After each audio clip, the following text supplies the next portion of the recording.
On reprend les garçons, on reprend là, vous vous rappelez qu'il y avait une marloquette entre Rabbi Eliezer et Rabbi Yoshua quant à la fête Yom Tov. Yom Tov, qu'est-ce qu'il faut faire? Est-ce qu'il faut manger toute la journée, ou la moitié étudier et la moitié manger? Et tout le monde est d'accord qu'à Shavuot, on a besoin de manger. Il faut manger bien. Pourquoi? Pour montrer, il dit le Maharal de Prague, pour montrer, Rashi d'abord, il dit, pour montrer qu'on est content de recevoir la Torah. Quand quelqu'un il reçoit un grand cadeau, il fait une séouda. Il n'y a qu'à voir quand on se marie, quand on fait la bar mitzvah, on est tellement content. Ça marche avec une séouda, à plus forte raison, si tu gagnes un loto, tu fais une séouda. La même chose, il dit Rashi, pour montrer à Dieu qu'on est content de la Torah, on ne se dégoûte pas, on met des beaux habits, on va à la synagogue, on veille, tout. Et le seul korban qu'on amène, chametz à Shavuot, 2 pains, lechem, shete alechem, ve'evetem min ha'hadacha, shete alechem, 2 pains. Le pain, c'est le manger d'un homme. C'est pour montrer que la Torah ne revient pas au malachim, comme on a expliqué plusieurs fois. Maintenant, la Gemara continue quelque chose qui est intéressant. Rav Sheshat, il finissait le chasse tous les 30 jours. Et après, il se mettait debout devant la porte, devant le gond de la porte, ça veut dire au seuil de la porte, et il disait « Sois content mon âme pour toi et pour tes besoins, j'ai lu et j'ai répété. » C'est-à-dire, Rav Sheshat, il était aveugle, elle dit la Gemara dans Brachot, oui. Il connaissait toute la Torah par cœur. À quoi ça lui servait de répéter? Tu vas me dire, il a répété pour retenir.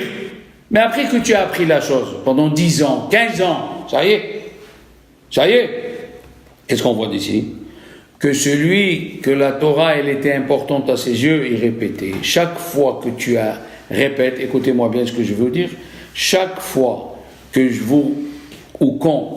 dis vous, mais en vérité, chacun qui répète le même texte, il trouve quelque chose de nouveau. Il n'y a rien à faire. C'est la même amida, c'est le même texte, mais si tu le refais, tu approfondis. Ne lis pas comme ça. Tu lis, tu dis, c'est vrai que Dieu, il écoute toutes les prières, même si tu ne comprends pas. Pourquoi? C'est écrit Keata Shomea Tefilat Kol Pe. Juste, tu le sors par la bouche et Dieu, il t'écoute. Il n'y a pas de problème. Prononcer l'hébreu, c'est dire les chiffres qu'il faut pour ouvrir un coffre-fort là-haut et tu trouves ce qu'il te faut. Ok. Mais si tu approfondis, tu vas t'attacher à ta prière. C'est comme les théamim. Beaucoup des élèves ici, ils aiment faire la paracha avec les théamim. Pourquoi? Parce qu'ils ont fait toutes les semaines un petit morceau, et quand ils sont dans la rue, où ça leur sort spontanément en classe, la paracha qu'ils ont étudiée avec les théamim, tellement ils sont contents. Pourquoi? Parce que tu répètes toute la journée. Elle dit la Torah, Daddeha iravucha becholet. Les saints de la Torah te donneront à manger tout le temps. Vous savez que le sein de la femme, le bébé, s'il n'absorbe pas le lait, il s'arrête le lait. Tant qu'il absorbe, le lait, il est là. Eh bien, Daddeha iravucha becholet. À chaque instant, donc, à chaque instant que tu t'aides, tu trouves du goût, comme le bébé. Le bébé, à chaque instant qu'il boit le lait, il ne dit pas je l'ai goûté hier ou avant-hier. À chaque instant, il trouve.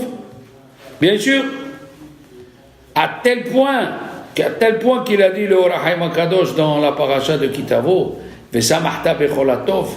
Il dit au Rahim HaKadosh, celui qui a goûté la Torah, celui qui a goûté une page de Gemara, une page de Moussar, de Misilat Sharim, un Tosfot, un Pilpoul dans le Stei Peler avec le Rambam, celui qui a goûté ça, je deviens fou pour la Torah, il abandonne tout. Comme on va voir, la Gemara elle a dit que dans Irubin, la Gemara elle a dit dans Daf Nundalet, il y avait un Rav, il est parti étudier la Torah, alors sa femme lui a dit mais qu'est-ce qu'on va manger? Il lui a dit pourquoi? Il n'y a pas des herbes qui poussent dans les champs. Ça veut dire qu'il n'a rien laissé, tellement... C'est une drogue pour lui.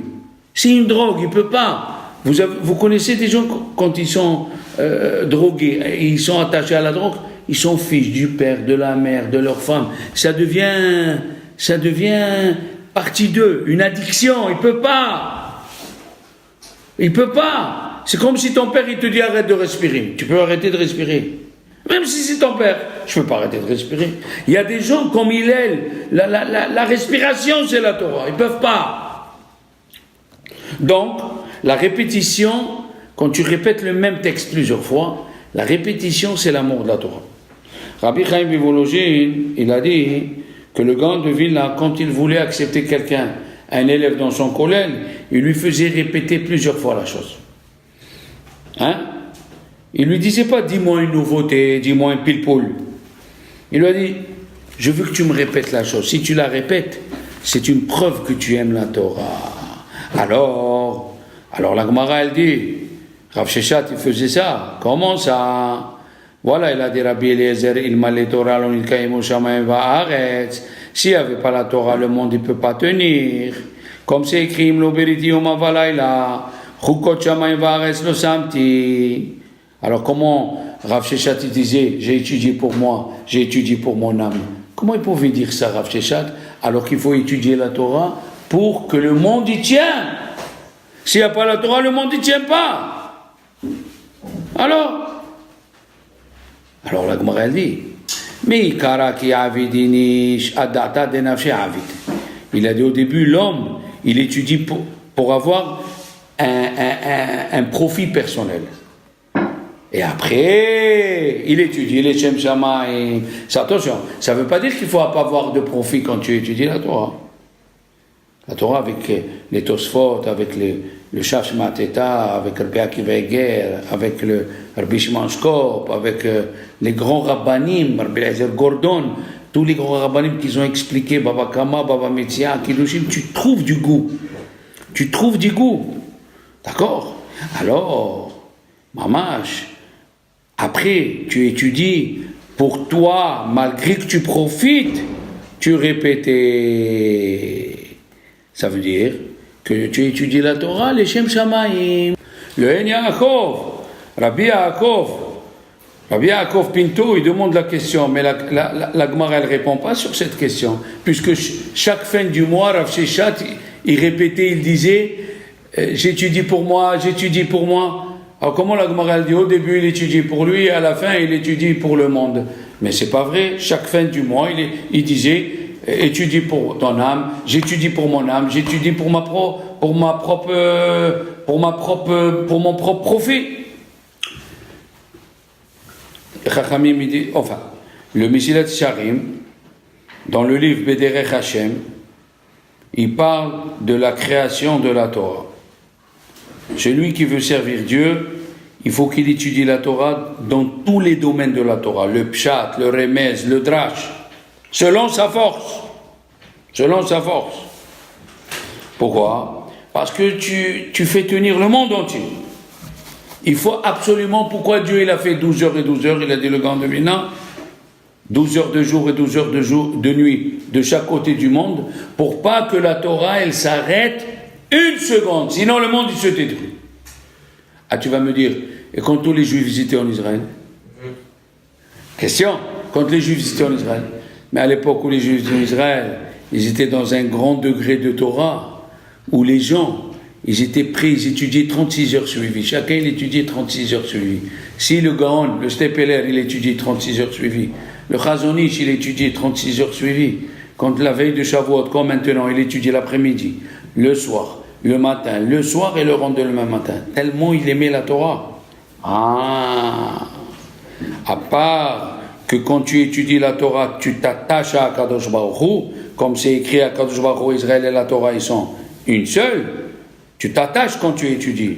Il y a autre chose, c'est que tu étudies pour tenir le monde. Comment? Hitna Kadosh Baruch Hu ima se bereshit dit la Gemara dans Avodah Zarah Gibel. Si vous recevez la Torah, tant mieux. Sinon, je remets le monde à Tohu Vabo. C'est pour ça, dans la yeshiva de Rabbi Chaim Volozhin, les enfants, il n'y avait pas, on étudie 8 heures. Il a fait 3 groupes, il y avait 300 élèves, il a fait 3 groupes. Un groupe qui étudie 8 heures, un deuxième groupe 100 élèves qui étudient 8 heures, et le troisième groupe 8 heures. Il fallait que 24 heures sur 24, la Torah, elle ne s'arrête pas. Maintenant qu'on a compris cela, on peut comprendre ce qu'il a dit, Rav Sheshat. Sa Torah, ça veut dire, il dit Rabbeinu Hananel, il a dit même que le monde, il ne tient que Bischut à Torah, comme c'est écrit, Imlo beriti yomam valayla, chukot shamayim vaaretz lo samti. Quand même, l'essentiel, un homme, quand il étudie pour lui. Qu'est-ce que ça veut dire? Il dit Rabbeinu Hananel, l'essentiel, qu'est-ce que ça veut dire? Quand il étudie, le monde y tient, c'est sûr, le monde y tient grâce à lui. Et le monde y tient grâce à lui quand il étudie. Mais en même temps, il fait tenir la répétition de la Torah, juste répéter. C'est sur ça que le monde y tient. Donc écoutez-moi bien. La Gemara dans Gittin, elle dit, écoutez bien, avant d'arriver à la Gemara, il y avait un riche, il aidait le Chafetz Chaim. C'est un riche qui n'a jamais vu une yeshiva. Alors il a amené Chafetz Chaim, il l'a fait rentrer dans sa yeshiva. Qu'est-ce qu'il voit?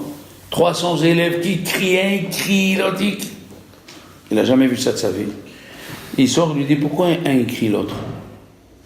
C'est quoi ça? Moi j'aide à des gens qui se disputent.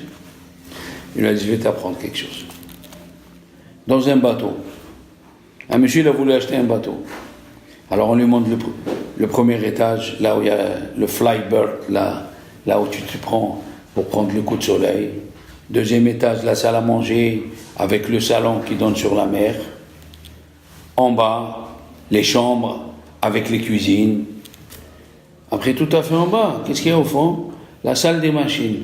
Les gens, comme il y a les machines, les gens ils se crient. Ils ne s'entendent pas. Et comment ils sont? Ils sont noirs, ils touchent la graisse. Le type, s'il dit le type, ah non, moi je vais acheter un bateau, mais pas pour qu'il y ait des gens comme ça. On lui dit, mais c'est ça le principal. S'il n'y a pas ça, le moteur et les gens qui sont noirs, le bateau il n'avance pas. Ah bon? Ben, la même chose, il lui a dit, Chafetz Chaim, tu vois tout ce monde-là qui est autour de toi. Les fleurs, les arbres, les fruits, la paix, la guerre, tout ça. C'est grâce à qui? Talmidei Chachamim. Talmidei Chachamim mekaimim et haolam. C'est grâce aux Talmidei Chachamim, aux Yeshivot. Comment en Israël tu comprends aujourd'hui que les nations du monde, c'est eux qui nous prenaient en charge pour faire la guerre? La guerre du Golfe, c'est les nations du monde qui sont venues, ils ont fait la guerre à la place d'Israël. Plusieurs guerres, c'est les nations du monde. On n'a même pas dépensé un franc. Au contraire, ils ont amené des sous à Israël. C'est grâce à qui? Aux gens qui étudient la Torah. Maintenant, je vais vous apprendre que la seule chose au monde dans la religion juive où la répétition pour la répétition, c'est ça ce qu'il veut Dieu. C'est pas obligatoire. C'est pas, on l'a dit la semaine dernière dans Bechukotai, comme on a dit, il a dit le Minhat Ani, quand est-ce que la Shemitah a été accomplie? 106 ans après qu'elle a été donnée. Alors pourquoi tu la donnes 106 ans avant? Pour te montrer que je veux juste que tu étudies. Même si tu ne l'accomplis pas. L'étude de la Torah elle-même, juste tu étudies, pour moi c'est ça ma joie. Même si tu ne l'accomplis pas. Même si tu n'as aucun profit. Elle dit la Gemara dans Gittin qu'il y avait une discussion au Beth Midrash où une histoire elle était passée, ça s'appelle Pileges Bagiva. C'est une histoire où la morale c'est de ne pas rester indifférent, devant ton frère. C'est un Lévi qui est parti avec sa concubine dans un village. Ils sont venus les gens et lui ont dit donne-nous ta femme, comme ça clairement, donne-nous ta femme. Et nos Chachamim disent il a renvoyé sa femme. D'abord il l'a renvoyée, après il est venu la chercher. Et là où elle est rentrée, ils sont venus des gens, ils l'ont pris, 10 personnes de la tribu de Binyamin, ils ont dormi avec elle toute la nuit jusqu'à ce qu'elle est morte. Vous connaissez cette histoire? Pileges Bagiva. Quand il est venu le Lévi chercher sa concubine, il l'a trouvée, ils l'ont tuée, les gens de Binyamin. Qu'est-ce qu'il a fait? Il l'a coupé en 12 morceaux et il a envoyé un morceau à chaque tribu d'Israël, à chaque beddin des 10 tribus. Qu'est-ce qu'ils ont fait les 10 tribus d'Israël qu'ils étaient à l'époque. Ils se sont rassemblés, ils ont dit donnez-nous les 10. Ils ont dit non, on ne vous donne pas les 10. Ils ont fait la guerre contre eux, ils ont tué plus de 75 000 juifs. Pilegesh Bagiva.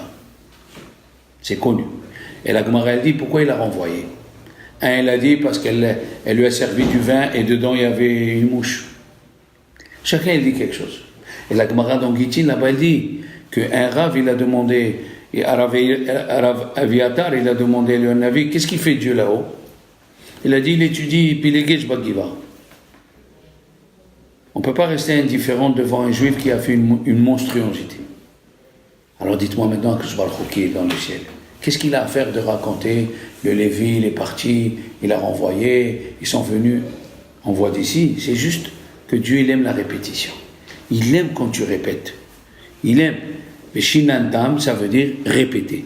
La seule chose dans la Torah où juste la répétition, même si tu ne comprends pas, tu as un mérite, c'est l'étude de la Torah.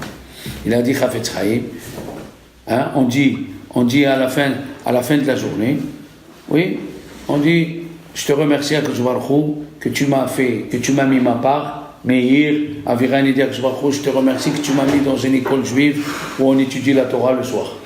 D'accord? Mais on dit ce mot-là, on dit Shehem Amelim, Vanahnu Amelim.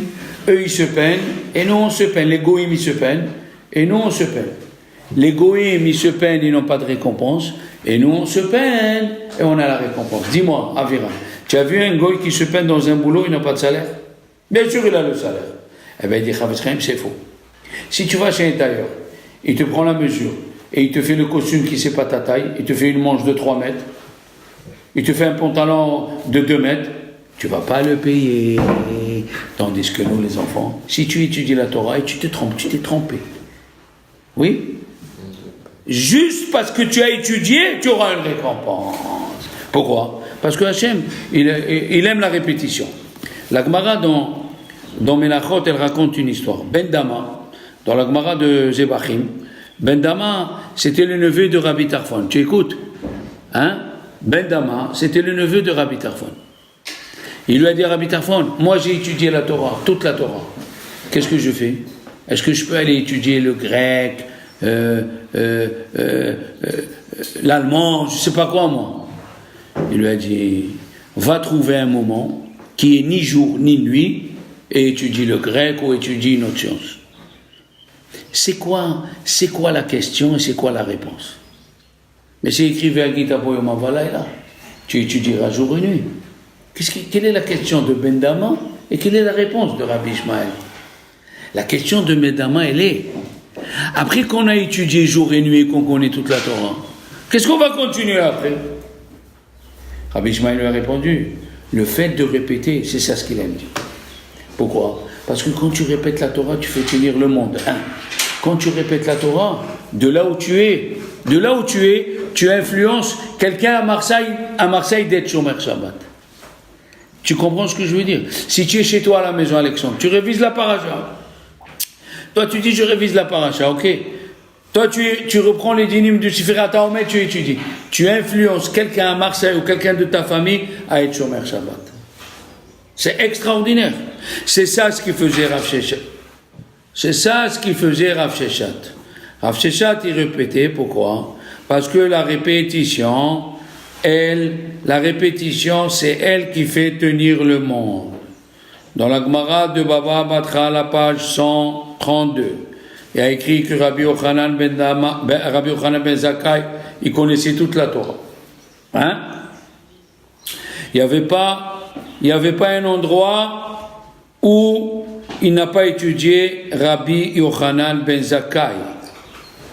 Il a dit la Gemara, si la mer pouvait être de l'encre et les palmiers des plumes et le ciel ou la terre du cuir, ça ne suffirait pas pendant 1000 ans à écrire la Chokhmah de Rabbi Yochanan. Alors pourquoi répéter? Parce que Hachem, il aime quand tu répètes la chose. Tu répètes, tu t'attaches à la chose. Hein? Qu'est-ce qu'a dit la Gemara? Pourquoi on dit Ve'aya im shamoa tishmeo? Pourquoi il y a deux? Shamoa, tishmeo. Tu t'es jamais posé la question? Ah, Veaya, fallait dire, Veaya im shamoa, el mizvotal. Veaya im shamoa, el mizvotal. L'explication simple qui dit le Midrash, que nous avons nos membres, ils sont par rapport aux mitzvot positifs. On a 248 membres. On a 248 membres positifs. Et chaque membre, il vient le matin et te dit, fais-moi cette mitzvah, fais cette mitzvah. Alors on dit, il faut écouter ce qui te dit ton âme. Mais pourquoi Imshamoa Tishme'u? Ils ont dit, Chachamim, si tu écoutes un Dvar Torah que tu as déjà écouté, alors Dieu te fera écouter quelque chose de nouveau. Ve'aya Imshamoa Tishme'u. Imshama'ta beyashan, Tishma' behadash. Si tu montres ton amour à la Torah en répétant la chose, vous savez, il y avait un grand rabbin, il s'appelle Rabbi Tzvi Safran, Karavat Shalom. Et il étudiait avec un rabbin. Ils ont étudié la Gemara de Yebamot 80 fois. Ça veut dire, un il disait un Tosfot et l'autre disait un Tosfot. Un il disait un Tosfot et l'autre disait un Tosfot. Après 80 fois, l'autre il a dit, c'est bon, on a pas mal répété. Il lui a dit, non, moi je continue. Après qu'il a répété 120 fois, il est devenu Rav Arashi, le Rav Arashi et Yerushalayim. Les gens, tout le monde venu lui poser des questions. Toute la Torah, elle était dans sa tête. Eh oui, mamash. Et puis, le fait de répéter, ça te fatigue. Et qu'est-ce qu'on gagne quand tu te fatigues? Tu n'as pas le temps de faire les Averot, Torah Mateshet Gufo chez la dame. Tu n'as pas le temps de faire les Averot. Eh oui, donc, nous voyons la répétition de la Torah, d'être rosaire. La Gemara, elle a dit, quand on dit dans Teilim, c'est écrit dans le Teilim, les garçons, Hazorim bedim'a berina iksorun. Celui qui sème dans les pleurs, il récolte dans la joie. Elle a dit, la Gemara, celui qui étudie, il ne répète pas, c'est comme quelqu'un qui a vu, il a semé et il ne récolte pas la moisson. La répétition fait de sorte que tu te rappelles des choses. La répétition fait de sorte que tu te rappelles des choses. Essayez de vous rappeler tout ce qu'on a préparé pour Matan Torah, les enfants. De quoi on a parlé? De Moshe quand il est monté. Oui, il a parlé de Rav Yosef dans Pesachim, il a vayoima. Maintenant, on parle de la répétition de la Torah. Dieu, il aime quand tu répètes. Juste pour répéter comme ça. Hein? La Amal Batorah. Le Amal Batorah, se peiner dans la Torah, c'est ça ce que Dieu il n'aime pas, étudier superficiellement, comme il a dit Rabbi Chaim Volozhin. Si tu peux étudier une Gemara et tu t'arrêtes et tu étudies Teilim, tu n'es pas acquitté, ça s'appelle Bitul Torah. Le bon Dieu t'a donné une tête pour approfondir, eh bien il faut approfondir. Le Noda Biouda Alavat Shalom, il allait au Beth Midrash samedi soir et il ne revenait que vendredi après-midi. Il allait au Beth Midrash samedi soir avec les élèves et il revenait chez lui que vendredi après-midi. Eh oui, Rabbi Shimon Bar Yochai, il a étudié 13 ans. Rabbi Akiva, il a étudié 24 ans suivis. Vous vous rappelez quand il est venu 12 ans après? Il a écouté sa femme qui a dit, ah non, s'il pouvait rester encore 12 ans, il est reparti, il est resté encore 12 ans. Ça fait 24 ans. Pourquoi 12? Pourquoi il n'a pas dit bonjour? C'est connu la réponse des Chachmei Moussar, les gens du Moussar, il dit 12 et 12, c'est pas 24. 24, c'est suivi. Mais 12 et 12, il y a eu un arrêt. Mais qu'est-ce qu'ils disent les Chassidim? Tous les jours, Rachel, la femme de Rabbi Akiva, qu'est-ce qu'elle priait? Qui devient Talmid Chacham. Et plus le temps, elle était loin de son mari, plus la prière, elle était plus forte. Alors si Rabbi Akiva serait venu, quand il est venu les 12 ans, il serait rentré. Quand il serait reparti, la prière elle serait froide maintenant. Il faut qu'elle recommence encore. Tandis que tant qu'il ne rentre pas, la prière elle est encore plus chaude chez Dieu. Aïe, aïe, aïe, aïe, aïe, aïe, aïe, aïe. On a parlé de Hillel, comment il est monté, il est devenu bleu dans la Gemara de Shabbat et de Yoma. Hillel, Yosef, Erbil Azar ben Hasroum nous oblige à étudier la Torah. Rabbi Ovadia Yosef, au début de sa vie, il vivait dans 2 pièces, dans une cave, et il étudiait à la lumière du lampadaire de la rue. Du lampadaire de la rue. La Gemara dans Zvahim, elle dit que Abimi, dans Davzaïn, il a oublié Masechet Zevahim. Il est parti chez son élève, Rav Hasda, pour apprendre, pourquoi? Mais Zebahim, les korbanot, il n'y a plus le Beth Amikdash. Non, la répétition, hein? Le amal et la répétition. Le amal et la répétition. Il n'y a pas. Rav Teitzak, il était à Tzfat, il a étudié 40 ans, il n'a pas mis les pieds dans un lit. 40 ans, il n'a pas mis les pieds dans un lit. Tellement il étudiait, suivi, bien sûr. Il vivait, il sentait ce qu'il étudiait. Rav Moshe Feinstein, il a étudié 200 fois le chasse, il a fait 400 fois le Shulchan Aruch et 1000 fois Masechet Shabbat. Eh oui. Donc on voit d'ici les enfants, avant Shavuot, sachez, même si tu fais le tikkun, tu lis, tu ne comprends pas, Hachem, ça lui plaît. Maintenant si tu veux absolument étudier, tu étudies. Une fois, le Maguid Midouvna, il est venu voir le Gaon de Vilna. Ils étaient assis.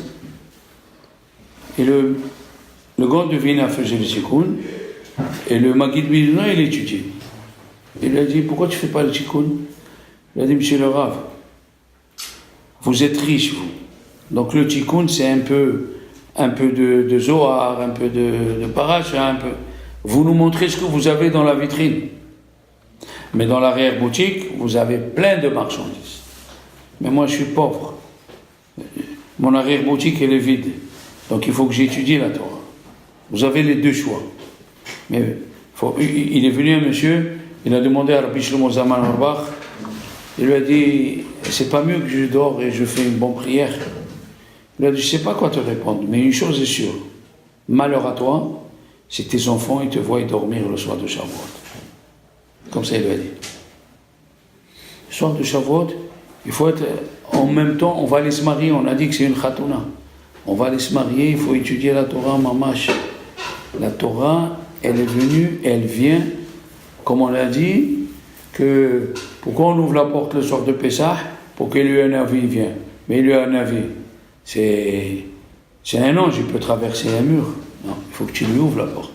Comme c'est écrit dans la Gemara de Brachot, Torah, mehazered al arsania shela.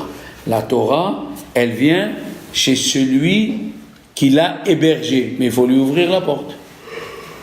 Il faut lui ouvrir la porte. Donc on a appris ces temps-ci qu'on va aller se marier, on doit se préparer. On a appris la répétition. On a appris que la Torah, elle est pour Akaratatov. On a appris que la Torah, c'est du chesed, comme elle a fait Ruth. On va lire Ruth, c'est le chesed, comme il a dit le Midrash. Et on voit comment Dieu il a changé la face de Moshe en Avraham Avinu. Donc tous ces enseignements, Be'ezrat Hashem, il faut essayer de les répéter, de les accomplir. Shabbat Shalom, Vechag Sameach.